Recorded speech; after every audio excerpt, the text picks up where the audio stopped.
Bonjour et bonne arrivée sur nos ondes.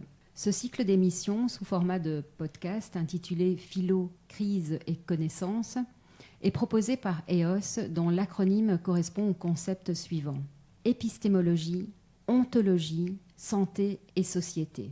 EOS est par ailleurs relié à la revue Esprit et Nature dont le rédacteur en chef, Daniel Zinck, est co-organisateur avec moi-même de ce cycle de podcasts.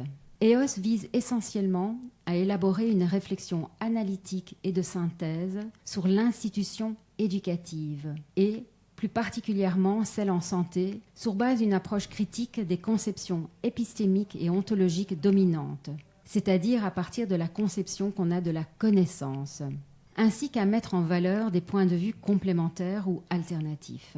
La crise civilisationnelle que nous traversons actuellement est une opportunité réelle pour comprendre non seulement le monde, mais également comment on l'habite et le transforme.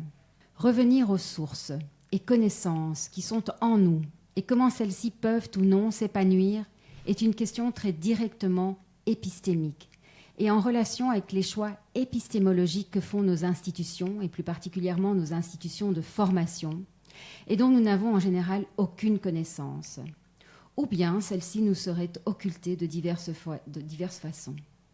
Levons le voile. C'est avec vraiment Artemus, c'est en collaboration avec Artemus que nous allons lever ce voile à travers une série d'interviews qui se feront sous forme de podcast à raison d'une fois par mois. On va essayer de tenir en tout cas ce rythme au mieux. Parfois compléter ces podcasts d'une conférence, mais également de textes et d'articles en partenariat alors avec Kairos Press. Tout comme l'épidémiologie est devenue maintenant un terme commun avec la crise de la Covid, le concept d'épistémologie le sera à terme. N'oublions jamais que le réel est complexe par nature et qu'il s'agit de faire le choix volontaire de le comprendre pleinement, sans jamais le réduire, au risque de nous réduire nous-mêmes. Cette introduction étant faite, je laisse la parole maintenant à Daniel Zinck qui va interviewer le docteur Jean Stevens sur justement sa recherche sur les sciences du vivant. Voilà, je vous laisse la parole pour une première émission. Alors j'ai donc aujourd'hui la chance de pouvoir interviewer le docteur Jean Stevens, qui est médecin et chercheur indépendant. Il a exercé la médecine pendant des décennies, tout en menant ses recherches scientifiques et philosophiques. Ces recherches, il les a menées par des lectures et des réflexions, mais aussi par ses nombreuses observations concrètes qu'il a pu réaliser dans le cadre de son travail de médecin. Il a publié les résultats de ses recherches dans une série de livres d'un très grand intérêt, dont le dernier « Qu'est-ce que la vie ?» est sur le point de sortir. Et j'ai aussi eu la chance de pouvoir lire une version quasiment finale de ce livre, et je le recommande tout particulièrement parce qu'il est spécialement synthétique et vraiment centré sur l'essentiel, tout en étant aussi accessible que possible, malgré le fait que c'est quand même des sujets assez pointus qui sont abordés. Ces livres donc de Jean Stevens sont d'un très grand intérêt, je disais, mais ils sont sous différents points de vue en décalage avec toute une partie des idées qui règnent en général dans le monde scientifique actuel, malgré des évolutions, on peut dire. Pourtant, ces ouvrages ne manquent pas du tout de scientificité, au contraire, ils sont même souvent très denses, et ils présentent de nombreux faits biologiques, chimiques et physiques de manière très précise. Et alors, il y est aussi question des conséquences des visions scientifiques en général sur la vie concrète, notamment dans le domaine de la médecine, mais aussi au-delà. Pour résumer les choses de façon très, très concise, on peut dire que l'approche de Jean Stevens, c'est en particulier une critique et un dépassement du modèle mécaniste ou mécaniciste, qui continue à dominer dans le monde scientifique, malgré différentes évolutions positives, comme je l'évoquais. Et en quelques mots, on peut dire que ce modèle mécaniste, donc, c'est l'idée que l'univers se serait construit à partir d'éléments simples, qui seraient à la base entièrement privés de vie et de conscience, des éléments qui se seraient structurés donc suivant des lois purement mécaniques ou aveugles, pourrait-on dire, et puis qui aurait ainsi produit petit à petit la vie et la conscience. Vie et conscience qui inexorablement disparaîtraient à nouveau finalement, puisque selon le principe d'entropie, qui est un principe très liées au mécanisme, l'univers tendrait vers la désagrégation et le chaos. Mais on va voir avec Jean Stevens qu'il y a des visions qui donnent beaucoup plus d'espoir et de sens à la vie. Alors, docteur Jean Stevens, une première question par rapport à tout ça. Est-ce qu'on peut dire que ces éléments primordiaux dont parle tellement la science des derniers siècles, surtout, est-ce qu'on peut dire que ces éléments primordiaux à partir desquels tout se serait construit, est-ce qu'ils sont effectivement si simples au départ ? Et dans le même sens, est-ce qu'on peut dire que leurs relations sont effectivement mécaniques seulement et que leur substance serait quelque chose qui, à l'origine, serait tout à fait privé de vie, de cohérence, de conscience, etc. Mais tu soulèves tout le problème du paradigme mécaniciste. Toute la science, je dis science avec un S majuscule, est celle qui a été construite théoriquement par Galilée. Et Galilée est un physicien. Et donc, il a affaire au monde inanimé. Et sa théorie était en réaction à toute la philosophie aristotélicienne, et je dirais même toutes les philosophies de la nature qui précédaient, et qui étaient par nature organicistes. C'est-à-dire qu'on mettait la vie au centre du cosmos. Et lui a dit, non, on ne veut plus de ces trucs-là, ça fait métaphysique, on a les religieux qui se mêlent de notre science. Et donc, il a mis des règles très strictes, n'est scientifique. Pour lui, la définition de la science, c'est rendre mesurable, mesurer tout ce qui est mesurable et rendre mesurable tout ce qui ne l'est pas encore, ce qui est un gigantesque pari. Hein ? Mais ça veut dire qu'on ne considère comme scientifique que des faits qui sont mesurables, ça veut dire des faits qui sont objectifs. Ça veut dire pour le médecin qu'il supprime complètement toute la subjectivité, l'existence même du sujet. Et donc, on se trouve devant, au départ, ce qu'on appelle un réductionnisme qui est énorme. Le réductionnisme a été signalé dès le départ. Descartes, qui est de 30 ans plus jeune que Galilée, a dès le départ dit « Ah, mais c'est intéressant cette idée de tout rendre mesurable et de tout pouvoir traduire mathématiquement. » Et il a proposé un modèle, d'ailleurs, des animaux, l'animal-machine. Et puis il a dit « Mais il y a un problème. Moi, je suis philosophe. Et j'ai un problème avec le libre arbitre. Où est-ce que vous mettez le libre arbitre ? Une machine, ça n'a aucun libre arbitre. » Et donc, dans sa tête, il s'est dit, il doit y avoir deux réalités différentes. Il y a la res extensa, donc la réalité qui est étendue dans les 4 dimensions, les 3 dimensions de l'espace et la dimension du temps duré. J'y reviendrai, parce que le temps duré, c'est une invention de Galilée. Ça, c'est la res extensa. Et à côté de ça, il dit, il y a une chose qui n'est pas étendue, que j'appelle la res cogitans. Et il lui dit, ça se trouve chez l'homme, le centre de cette res cogitans, qu'il appelait l'âme, qui est assez cohérente avec l'idée à cette époque-là de ce qui spécifie l'homme, c'est qu'il a une âme et qui est en relation avec le divin, et tout le reste peut être du mécanique. Mais là, il dit, là, je bute. Et donc, on est depuis Descartes, on est avec ce dualisme cartésien, que d'un côté, il y a la res cogitans, et de l'autre côté, il y a la res extensa. Et la science de Galilée ne s'est occupée que de la res extensa. Et donc, en fait, les biologistes sont restés très hésitants, toujours. Ils étaient avec les deux. Hein, il y avait des biologistes qui étaient plus mécanicistes et il y en a d'autres qui étaient plus vitalistes. Ça veut dire qu'ils se référaient encore à l'idée de l'âme, à l'idée d'une énergie vitale et des choses comme ça. Et puis, cette idée d'énergie vitale est un petit peu tombée en désuétude parce qu'il y a eu des études qui ont montré qu'en tout cas, ce n'était pas une énergie supplémentaire aux autres énergies physico-chimiques. Et puis, quand est arrivée la biologie moléculaire, donc vers le milieu du XXe siècle, ils ont eu beaucoup de succès. Parce qu'en démontant les cellules élémentaires, on trouvait des biomolécules qui ont trouvé des débouchés technologiques et pharmacologiques énormes. Donc, on a eu tout l'appui du monde industriel qui est venu investir dans la recherche. Et pour moi, qui a complètement perverti la recherche.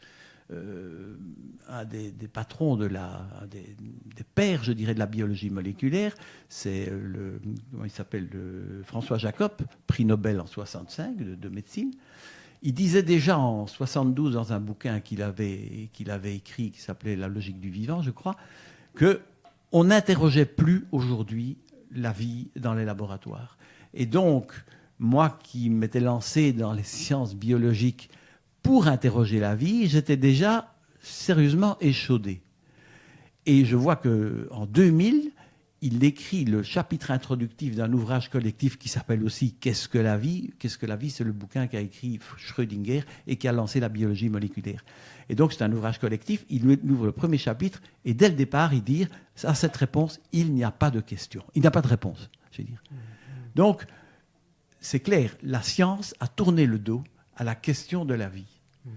Et donc, quand tu me posais la question, est-ce que ces trucs sont si simples que ça? Au départ, lui a dit, il n'y a que des objets intrinsèquement inanimés et intrinsèquement immobiles. Ça, c'était le point de départ de Galilée. Puis, il a fallu revoir les principes de départ chaque fois qu'il y a eu une révolution thermodynamique. Mais l'idée est restée la même. C'est que les choses complexes, ce sont des objets complexes. Il suffit de démonter et d'analyser les propriétés intrinsèques de chacun des éléments, et on va pouvoir reconstruire le vivant. Ça, c'est l'idée mécaniciste de base. Alors, la réalité n'est pas faite comme des cubes qui s'emboîtent. Il suffit d'aller poser des questions aux physiciens quantiques. Ils sont là avec des quarks et puis avec des cordes et des choses comme ça. C'est d'une complexité incroyable. Donc, la simplicité des choses, c'est faux. C'est complètement faux. C'est une vision tronquée, une vision mécaniciste qui a été inventée par un physicien. Et alors, tu posais la question aussi des relations. Les relations sont-elles simples? On a trouvé toute une série de lois qui permettaient de définir les lois des relations mécaniques, puis des relations électriques, puis des relations chimiques, etc. Mais le gros problème en biologie, c'est qu'on n'a aucune explication pour savoir comment toutes ces pièces qui n'arrêtent pas de bouger, parce que c'est un système dynamique, ça veut dire qu'il n'y a aucune biomolécule qui reste semblable pendant la vie d'une cellule. Et dans notre corps, il n'y a pas une seule cellule qui reste la même pendant toute notre vie. Et donc, comment tout ce truc qui bouge tout le temps garde sa cohérence? Donc ça, c'est pour moi le gros problème de la vie. Donc, on n'a pas du tout arrangé le problème des relations. Comment les parties forment un tout? C'est le gros problème qui se pose, mais il ne se pose pas que en biologie. Moi, j'ai été regarder tout ce qu'on dit en physique, et en fait, le problème est le même en physique. On a simplement mis des explications qui ne sont pas des explications. On a inventé des principes physiques qui sont des compréhensions a priori. On ne cherche plus à expliquer, on cherche à comprendre, et alors on a inventé un principe qui, comme il fonctionne partout, on se dit c'est un principe universel. Ce n'est pas une explication. Il faut bien comprendre que, en tout cas en termes de mécanicisme, ça ne fonctionne pas. On ne t'explique pas le fonctionnement d'une diode ou d'un engrenage à partir de la totalité de la machine. Or, c'est ce qu'on fait quand on utilise un principe. On emploie quelque chose d'universel pour expliquer la partie. Voilà. Oui, donc effectivement, il y a malgré toutes ces choses que le scientifique mécaniste n'arrive pas à expliquer, eh bien, ce type de scientifique qui malheureusement est toujours très représentatif essaye quand même de continuer à tout expliquer de façon mécaniste. Mais quand même, ce qui est très interpellant, comme tu le soulignes de façon répétée dans tes livres, tout en essayant de faire cette réduction à la matière, à ce que Descartes appelait la res extensa. En même temps, ces scientifiques utilisent tout le temps, enfin ils sont poussés à utiliser tout le temps des termes, des mots comme sélection, fonction, organisation, adaptation, reconnaissance, etc. Alors ça révèle quelque chose d'assez important, oui, je pense. Ça c'est quelque chose de très important. Moi, donc, je me suis beaucoup intéressé à la biologie moléculaire. J'ai vraiment regardé et je me suis rendu compte qu'il y avait clairement une ambiguïté de toute une série de termes utilisés quotidiennement en biologie moléculaire. Ambiguïté, pourquoi? Parce que logiquement, dans un discours mécaniciste, on doit avoir des termes qui sont définissables de manière objective. Or, le terme d'information, par exemple, c'est un exemple, mais tous les autres, c'est pareil, reconnaissance moléculaire, c'est la même chose. Il n'y a pas des choses qui sont des informations et des autres choses qui ne sont pas des informations. Il y a un support physique à toutes les informations, mais une biomolécule, ce n'est pas une information, c'est une biomolécule. Il faut qu'il y ait une cellule qui ait l'intelligence d'interpréter ça comme une information qui va être utile à son auto-organisation. Donc il y a toujours une subjectivité qui vient s'ajouter. Pour moi, c'est la dimension subjective du signal, le signal étant la dimension objective. La signification de l'information, il faut un sujet qui donne de la signification, qui donne du sens à ça. Et c'est la même chose pour la reconnaissance moléculaire, c'est la même chose pour l'idée de sélection. On n'imagine pas de sélection sans qu'il y ait une finalité et un sujet qui décide ce qui doit être sélectionné. Donc on est tout le temps avec un discours qui est en fait ambigu. Et pour lever l'ambiguïté, moi j'ai dit, il faut chaque fois, dans chacun des termes, dire quelle est sa dimension objective et quelle est sa dimension subjective. Et en biologie moléculaire, c'est surtout l'information qui joue. Et donc, il faut, on y reviendra peut-être, dans une cellule, il y a un réseau métabolique. Et en fait, on mélange, dans la vision classique, on mélange les relations métaboliques matérielles en mettant des flèches pleines entre les différentes protéines, puisque ce sont les protéines qui jouent là. Et on met des petits trucs en pointillés pour les relations informationnelles. Mais en fait, c'est deux plans tout à fait différents. Parce que le plan des relations matérielles, ça c'est vu objectivement. Donc l'observateur objectif, il voit des molécules qui se déplacent, des molécules qui sont transformées chimiquement, etc. Tout ça est objectif. Mais pour parler d'information, il faut qu'il se mette à la place de la cellule elle-même. Mais qu'est-ce que c'est se mettre à la place de la cellule? C'est imaginer que la cellule a un sujet et que tu te mets à la place du sujet qui est à l'intérieur de la cellule. Et là, alors tu peux parler d'information. Parce que tu sais de quel point de vue tu pars. Mais tu ne peux pas parler du point de vue extérieur, tu ne peux pas dire ça c'est une information, ça n'en est pas une. C'est la cellule qui donne la signification au support matériel et qui en fait une information. Et donc cette idée de dimension subjective, c'est quelque chose de très très important dans tes livres. Peut-être qu'il faut préciser donc qu'il ne s'agit pas, ça ne se relie pas à l'idée de subjectivisme, disons, au sens de quelque chose qui échapperait complètement à toute approche scientifique, à toute recherche d'une certaine forme d'objectivité. Mais ça se relie vraiment à l'idée d'intériorité, d'information, de ce qui est de la nature de la conscience et tout ça, on pourrait dire. On peut dire ça? C'est à la fois oui et non. Parce que c'est vrai que la subjectivité est quelque chose que systématiquement le scientifique exclut de son raisonnement. Mais si on exclut complètement la subjectivité, on ne pourrait plus parler d'information, etc., si on était cohérent avec soi-même. Et donc, je ne sais plus quelle était la question que tu posais, c'était... parce que quand on entend dimension subjective, on pensera facilement à subjectivisme, ce qui échappe justement à toute science. Mais je pense qu'il faut dire clairement qu'il y a dans l'univers une dimension subjective. Comme il y a 3 dimensions de l'espace, il y a une dimension subjective. Et il faut reconstruire un nouveau paradigme sur base de ces 4 dimensions. La dimension du temps, pour moi, c'est une dimension qui est fausse. Elle a été inventée par Galilée parce que lui voulait étendre la géométrie des Grecs à la dimension du temps. Et donc, il a chosifié le temps. Mais avant lui, et encore aujourd'hui, le temps est quelque chose qui échappe. Le passé, il n'existe plus, il n'est plus réel. Le futur, il n'est pas encore réel.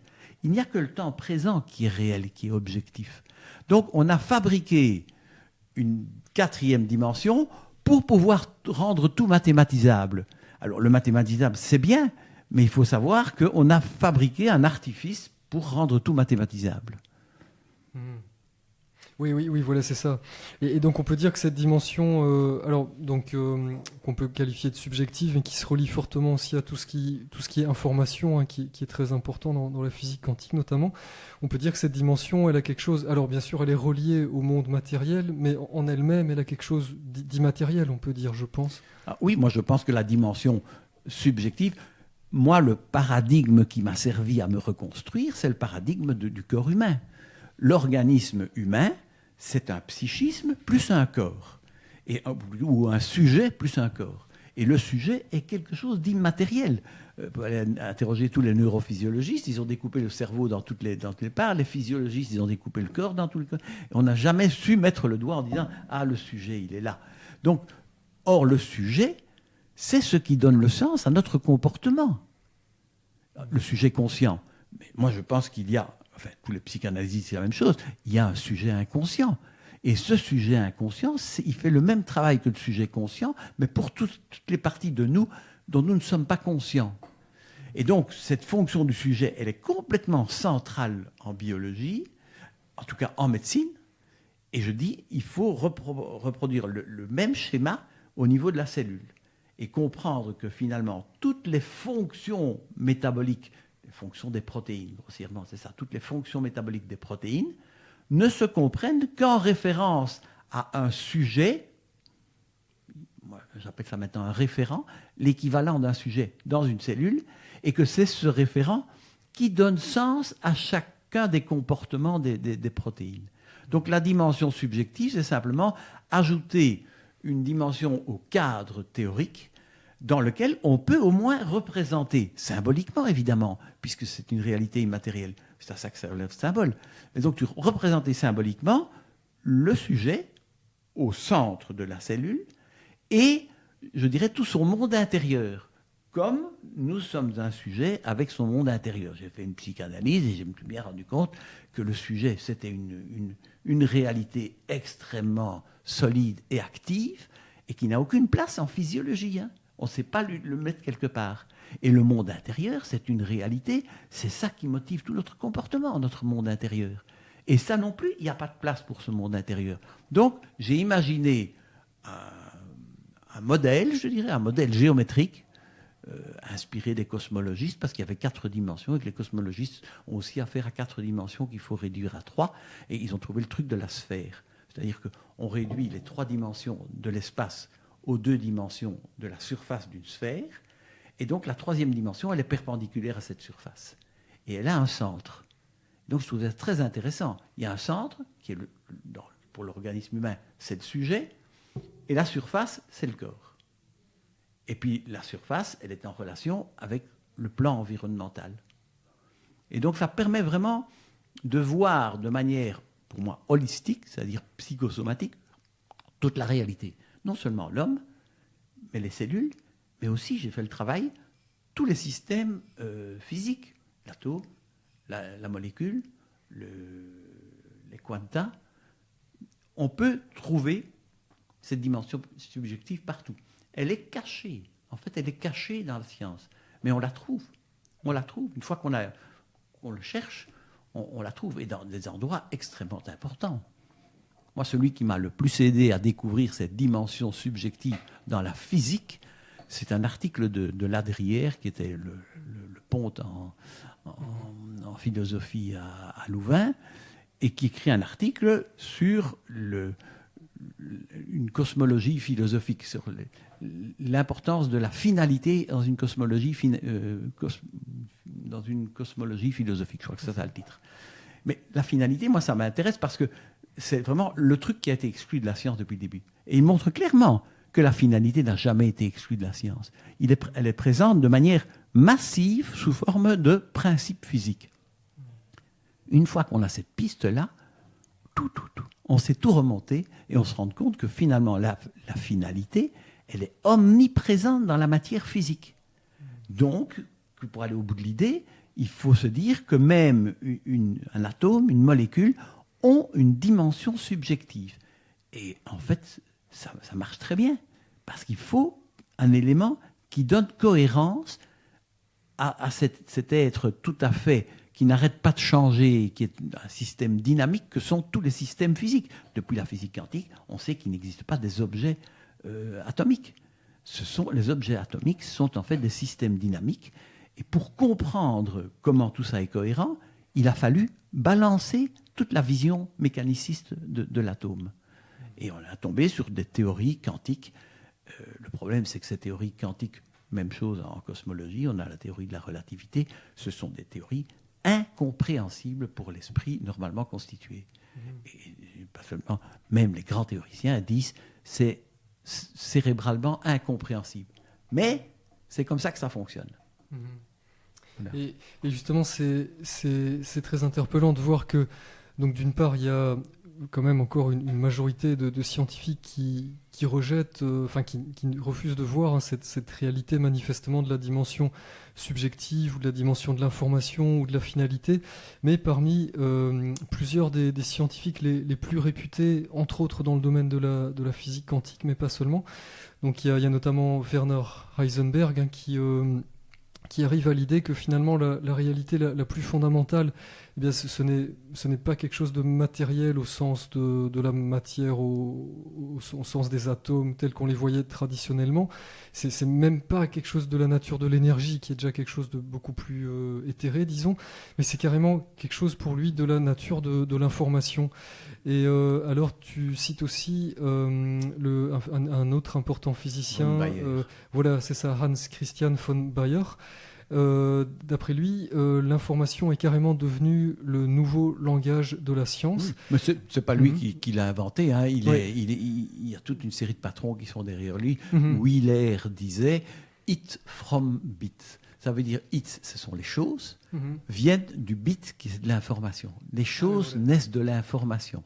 Donc il y a tout un courant en physique quantique qui est, je veux dire, très spiritualiste quelque part, hein, qui a dématérialisé l'origine de la matière. Oui, Moi, ça m'arrange très bien parce que j'ai l'impression que ce qu'on appelle de la matière, c'est quelque chose qui est en état de mouvement et de changement incessant. Donc, ce n'est pas quelque chose sur lequel on peut se fixer. Et ce qui donne la cohérence de cet état de mouvement, c'est quelque chose d'ordre, appelons-le spirituel, par opposé à matériel. Oui, en fait, je pense que ces grands scientifiques, ils sont souvent en train d'osciller un peu entre une vision qui rend vraiment compte de cette réalité immatérielle et puis des courants beaucoup plus dominants. Par exemple, Einstein aussi a estimé énormément Spinoza, qui a une approche extrêmement spirituelle. Mais en même temps, à d'autres niveaux, il retombait dans l'approche très, très classique. Hein, et sans doute qu'on peut en dire de même pour Heisenberg, hein, qui d'un côté. Mais était on est formé très dans ouvert. l'étude universitaire, on est formé dans un moule mental. Ouais. Le médecin même et le biologiste, ils sont formés dans le moule mental du mécanicisme. Se défaire du moule mental dans lequel on a été formé, dans lequel tous les événements, c'est très très difficile. C'est très difficile. Tout à fait, tout à fait. Et alors, tu parlais tout à l'heure notamment de cette approche du temps, d'une approche du temps différente. J'avais repéré plusieurs phrases très, très interpellantes dans tes livres. Je suis en train d'essayer de retrouver justement un des extraits que j'avais trouvé très, très, très parlant. Comment dire, moi je ne le retrouve pas dans l'immédiat.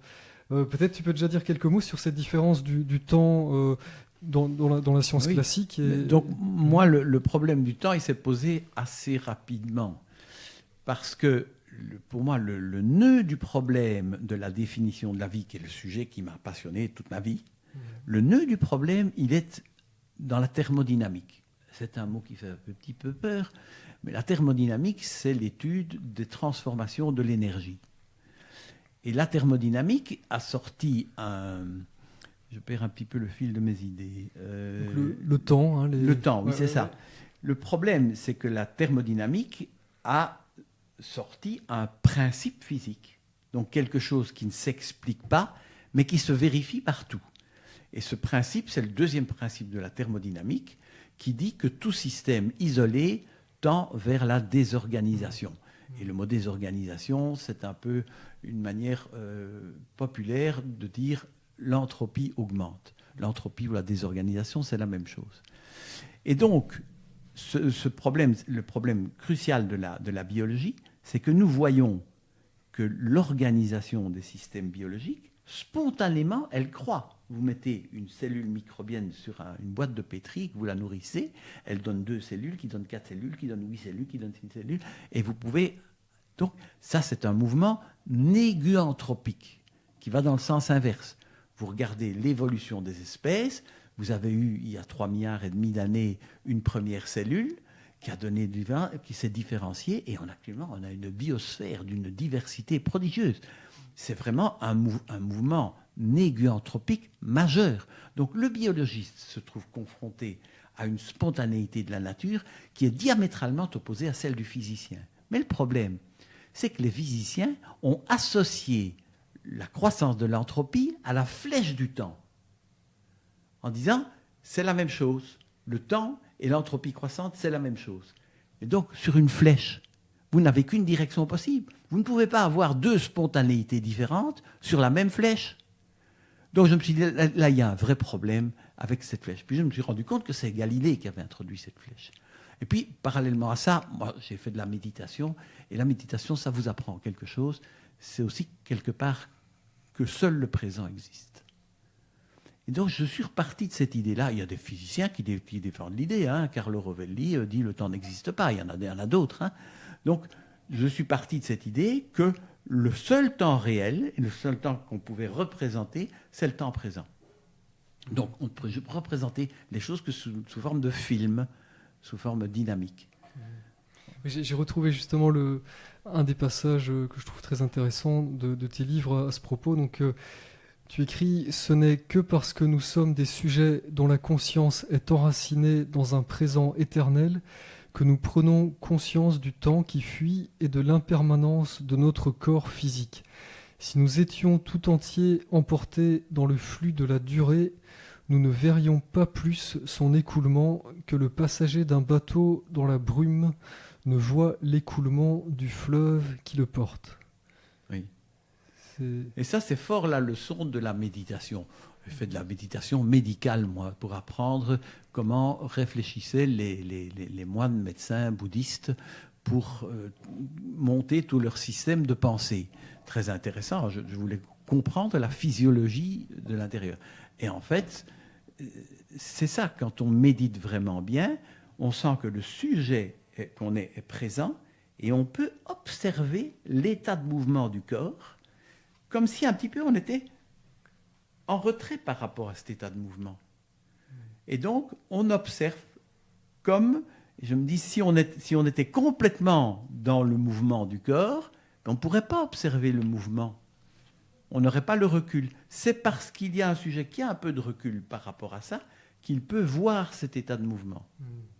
Et je pense qu'on peut aussi rattacher, je pense que tu le fais au moins de façon implicite, cette observation au fait que, voilà, si on prend un être humain ou autre, la matière, enfin ce qu'on appelle matière en tout cas, qui constitue cet être, elle se transforme tout le temps au cours de la vie. Finalement, après quelques années, tout ce qui est présent à un moment donné sera sorti de ce corps.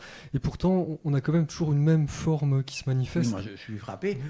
Je suis Jean Stevens. Depuis ma naissance, je n'étais peut-être pas très conscient que je m'appelais Jean Stevens à ce moment-là, mais en tout cas, pendant toutes ces années, c'est toujours le même. J'ai vécu des tas de choses, mais je suis le même. C'est la seule chose dans mon organisme qui est restée permanente. Tout le reste est impermanent. Et dans mes souvenirs et dans mes projets, mais seul moi et le corps présent, donc qui est tout le temps en état de changement, sont objectifs et réels. Et alors, toutes ces approches que tu développes, notamment cette idée que la conscience, la dimension subjective est active en toute chose, manifestement, ça a des conséquences essentielles dans beaucoup de domaines, mais notamment en médecine, où tu as une spécialement longue expérience. Est-ce que tu pourrais un peu esquisser les conséquences dans ce domaine ? Oui, moi j'ai quitté la médecine maintenant en 2018, j'ai arrêté tout à fait en 2018, et très content de l'arrêter. J'avais l'impression que la médecine était partie sur une dérive matérialiste, mécaniciste, et ça n'a fait que s'aggraver. Ça n'a fait que s'aggraver, et la crise de la Covid l'a révélé aussi. Et donc, moi j'étais content d'arrêter, et je me dis, si les gens commençaient à voir les choses comme le voient les médecins orientaux, que le corps, c'est une synthèse du psychique et du somatique,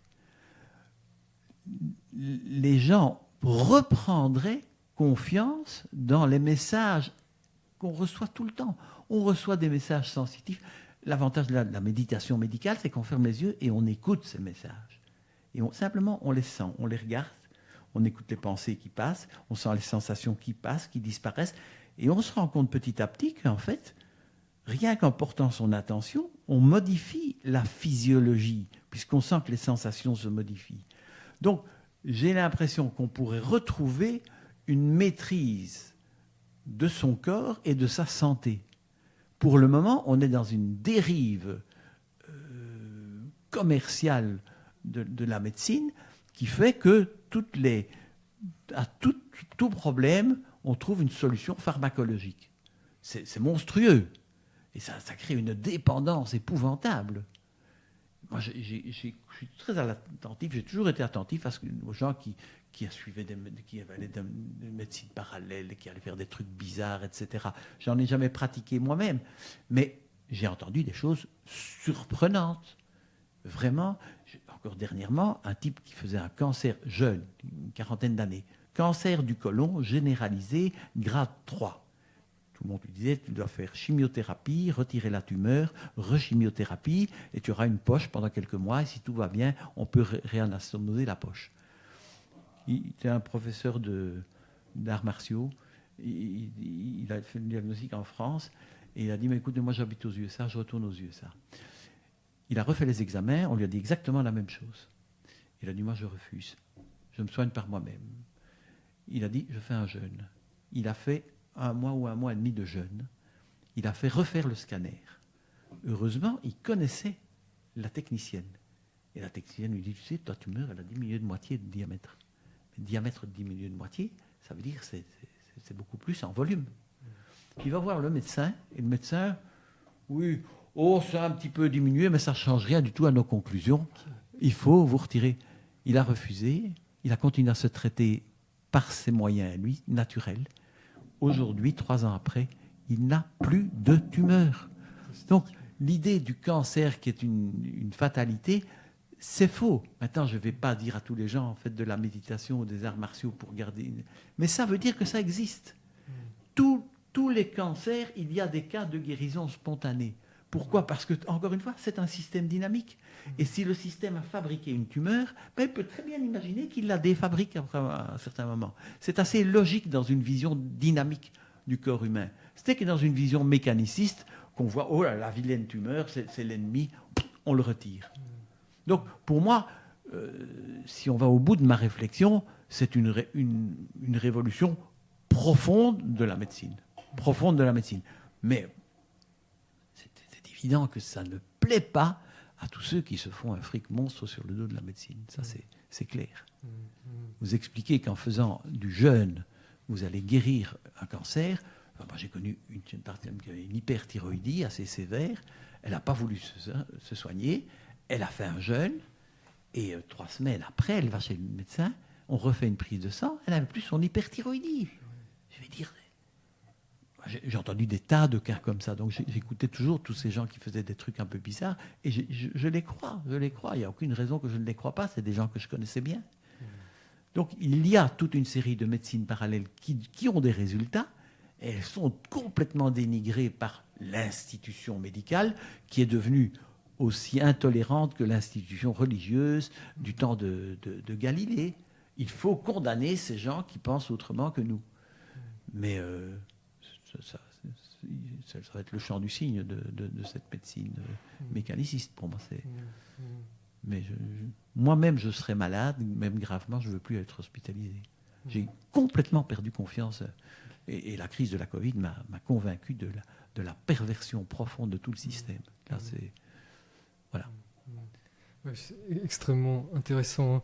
Donc c'est vrai que là tu as parlé du domaine de la santé et de la médecine, mais voilà, ça concerne un peu tous les domaines de la société, je pense, hein, notamment cette tendance, on peut l'appeler matérialiste, ça a beaucoup d'influence, mais notamment ça induit une croyance qui semble de plus en plus démesurée en la technologie, notamment aussi en l'intelligence artificielle, et avec toutes sortes de conséquences très problématiques sur les plans écologiques, culturels, humains, éducatifs, etc. Par exemple, à ce propos, tu écris dans ton dernier livre « La simple observation de la nature nous démontre en effet à l'évidence, me semble-t-il, que le monde qui nous entoure, en particulier la biosphère, est infiniment plus organisé et harmonieux que nous-mêmes et toutes les constructions artificielles que nous créons. » Oui, moi je suis effrayé de voir les écrits des comment ils s'appellent je ne retombe plus sur le mot, le transhumanisme. Harari peut-être. Oui, c'est ça, le discours transhumaniste. Ou le discours transhumanisme, c'est simplement du scientisme poussé au fond. C'est-à-dire on ne voit que l'aspect objectif des choses, et on croit qu'on explique. Alors Harari, par exemple, mais Harari, c'est un historien, et il te fait des grandes diatribes sur l'homme et sur la biologie, et il n'y connaît rien du tout. Moi, je dis simplement, il faudrait revenir simplement à la simple modestie, d'aller regarder la complexité et la merveille. Quand je dis merveille, ça veut dire que ça stimule en moi une admiration presque religieuse de la merveille, de la complexité d'une simple cellule. Vous allez regarder une simple cellule microbienne. Si vous regardez le rotor qui fait tourner le flagelle du microbe, qui le fait avancer, c'est un rotor vraiment. Il y a les deux parties du rotor en électricité, c'est le stator et le rotor ou quelque chose comme ça. Mais on a vraiment toutes des protéines qui sont organisées pour faire ce truc-là. Et ça fait tourner un flagelle qui sert d'hélice. C'est un prodige de technologie. C'est du travail d'orfèvre au niveau moléculaire. Et on a ces types qui vous disent on va tout remplacer par de la technologie, par des trucs en silicium. Mais on déraille, quoi. On déraille totalement. Alors, c'était important pour moi d'arriver à démontrer que tous les systèmes naturels, ils tiennent ensemble parce qu'il y a quelque chose de, disons, spirituel à l'intérieur. Ils ont un élément qui donne la cohérence. Et ça, on ne pourra jamais fabriquer. On ne pourra jamais fabriquer. Donc, regardons de plus près la réalité, avec admiration. Et partons de cette admiration pour voir comment on peut reconstruire une société. Mais pas en partant sur des délires de scientistes qui ont réduit la réalité à ce qu'ils veulent bien. Les grands scientifiques ne sont pas comme ça. Hein. C'est une exploitation scientiste de toute une tribu qui se fait un fric monstre sur la technologie et qui veut tout réduire à de la technologie et veut que tout passe par la technologie. Mais la technologie, c'est... Les gosses qui jouent, vous leur offrez un beau jouet électronique, là, il joue 3 heures avec ça et puis c'est fini. Et puis il va jouer avec les scarabées, avec les grenouilles. Il va jouer avec les scarabées et les grenouilles, c'est autrement plus passionnant, quoi. Voilà. Mais ce sont des très belles paroles, je pense, pour peut-être la fin de l'interview. Mais il y a peut-être encore une question ou quelque chose dont tu aurais voulu parler ou tu penses que tu as fait un peu Moi, le tour. on peut ouvrir une boîte dans laquelle il y a des milliers de questions et je m'en pose encore des milliers. Mais non, je pense qu'on n'a pas fait le tour de la question. Et l'important, c'est d'ouvrir la porte et de comprendre. Et je veux ouvrir une porte parce que là, j'ai tout de même des éléments pour dire il y a vraiment un manque profond. Et notre science, quand on a parlé de science, pendant toute la Covid, on a parlé de science. Mais cette science, elle ne nous montre que la moitié de la réalité. Elle a supprimé ce qui est finalement le plus important pour nous, c'est notre intériorité, notre subjectivité. Et on a tout remplacé par des statistiques, par des chiffres, etc. C'est une vision, oui, c'est suicidaire de continuer ce système-là. Un tout grand merci Jean Stevens, et donc j'annonce encore une fois la parution très prochaine de ton nouveau livre spécialement concis qui donc normalement s'appellera Qu'est-ce que la vie ? Maintenant le titre prévisionnel a changé plusieurs fois, mais normalement le dernier retenu c'est Qu'est-ce que la vie ? Et je reprends un peu le sous-titre du livre de Schrödinger. Lui disait du physique au biologique, et moi je vais probablement, c'est pas encore tout à fait arrêté, je vais dire probablement du matériel au spirituel. Voilà. D'accord. Encore grand merci et beaucoup de succès dans la diffusion de ces approches très importantes. C'est moi qui te remercie de toutes les questions passionnantes.